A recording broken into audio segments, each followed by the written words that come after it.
Chapter 113. I only want to give this woman a home. The man was wearing a green felt hat and looked like a young master. He looked even more beautiful than ordinary women. However, this person's face was too gentle and did not have any masculinity to him. Furthermore, he seemed to have applied makeup and oiled his hair. It did not match Sanchi's aesthetic standards for men. Sanchi took a look and retracted his gaze. His attention passed through the silver door and he realized that there was another world inside. It was completely different from the world of ice and snow outside. There was green grass and many flowers. Young Master Simon, this is the new outer sect disciple that Master values, Liu Ruxu. What about theme? Sanchi realized that he was being stared at and took the initiative to introduce himself. Liu Ruxu's Dao companion, Sanchi. Are you crazy that you want to be a Dao companion of a Qi refinement cultivator at the Foundation establishment realm? Or do you have ulterior motives? Simon Leswos was cold and questioning, causing Liu Ruxu's expression to change. When I was with Zur, I was still at Qi refinement, Sanchi said calmly. He vaguely felt that this pretty beau was a little hostile. Could it be that he had his eyes on his woman? Oh. Simon Les said meaningfully, is there really such a good thing? Senior, that's indeed the case. Liu Ruxu explained. Young Master Simon, in preparing to bring him in as an outer sect disciple's Dao companion. Please help me register, Elder Yuan said.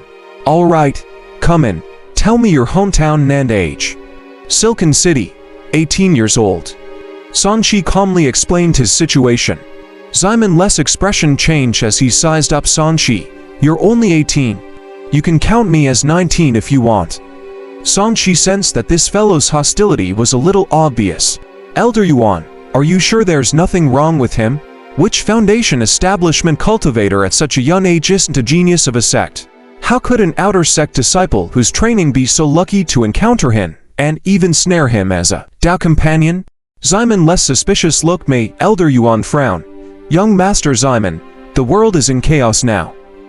Many once hidden pearls are blooming. You should know about this. For example, not long ago, he awakened a Khanate spirit body in the Imperial City. He reached the Foundation establishment realm in just 2 months, and that person is only a descendant of a mortal family. Then what's so special about him? Why can he be at the Foundation establishment realm at such a young age? Simon Le wanted to get to the bottom of this matter. It should be because he has a Khanate Dharma body. It should be easier for such people to reach the Foundation establishment realm, right? Elder Yuan voiced her guess. Sanchi was only at the 10th level of Qi refinement before he reached Foundation establishment. It was impossible for him to have time to cultivate a Dharma body. However, the Dharma body that was revealed during Foundation establishment was at the Khanate realm. Khanate Dharma body, not a bad talent. To cultivate it before the Golden Core realm will ensure that your journey ahead will be quite smooth. A hint of jealousy flashed across Simon Les' face. He didn't say anything else and took out a jade token. He made a hand seal and wrote something in the air. Then, he threw a wooden token to Sanchi. This is a temporary identity token. Don't walk around casually after you enter. If anything happens, you'll have to bear the consequences, he said coldly and made way for Sanchi to enter. It was different from what he had imagined, where there were beauties were everywhere. After entering, it looked a little deserted. Occasionally, he would see someone, but they looked hurried and seemed to be very busy. On the other hand, the flowers and plants along the way were very exquisite. The architectural style was beautiful and elegant and was arranged neatly as well. This year's outer sect disciples are still training outside. The other disciples are also cultivating. If there's nothing important, they usually won't come out. Liu Ruxu saw that Sanchi was a little surprised and told him the reason. At this moment, the jade pendant in Simon Les' hand flashed. He received the message and turned round. Liu Ruxu, come with me to see Master. At this point, he said reluctantly to Sanchi, you go too. That was quick. Sanchi had thought that he would have to wait for a few days. Why did he have to meet the Master as soon as he arrived? He was not even mentally prepared. At the same time, he was surprised that Simon Le was the disciple of Ziyu. In the future, since he would be in the same sect as Liu Ruxu, he felt that Simon Le was a petty man. Congratulations, Zur, Sanchi. You were received by Master the moment you arrived. It's obvious that Master cares a lot about you. You have to perform well later. Elder Yuan congratulated them from the sign. Liu Ruxu became a little nervous and subconsciously grabbed Sanxi's hand. What background does your master have? Explain it to me. Sanxi asked. She's a golden core cultivator and an intersect elder. She's one of the most promising people in the Yaomun Palace to form the nascent soul. Liu Ruxu was envious. Because of this, Master is one of the core members of the sect. Her status is extremely respected. Oh. Sanxi nodded and followed Ximenla to the back of the mountain. In a square, circular ray formations of different colors were engraved. Ximenla didn't say anything along the way.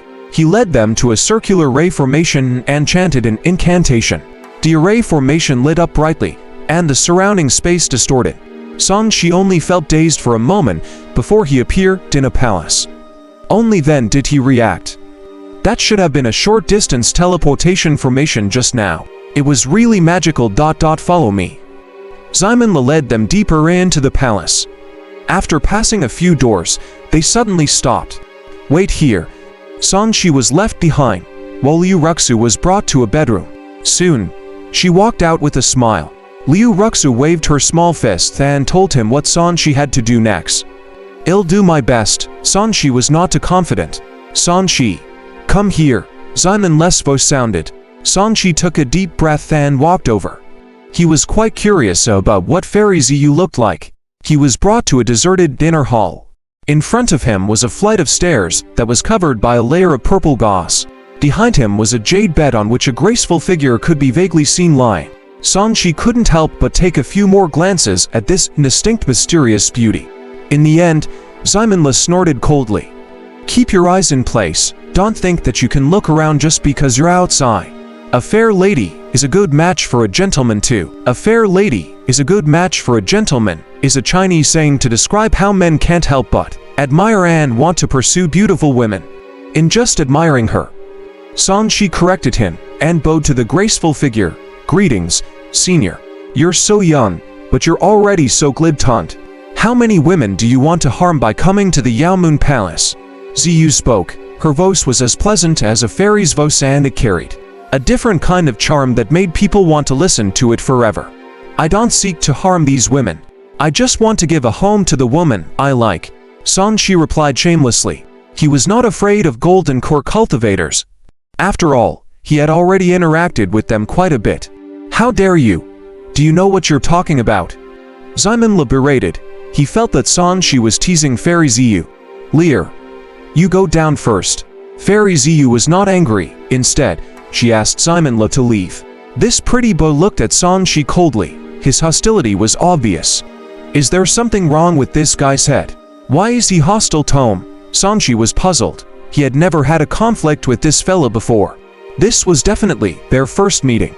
Once hidden pearls are blooming is a Chinese saying for people having their secret talents discovered.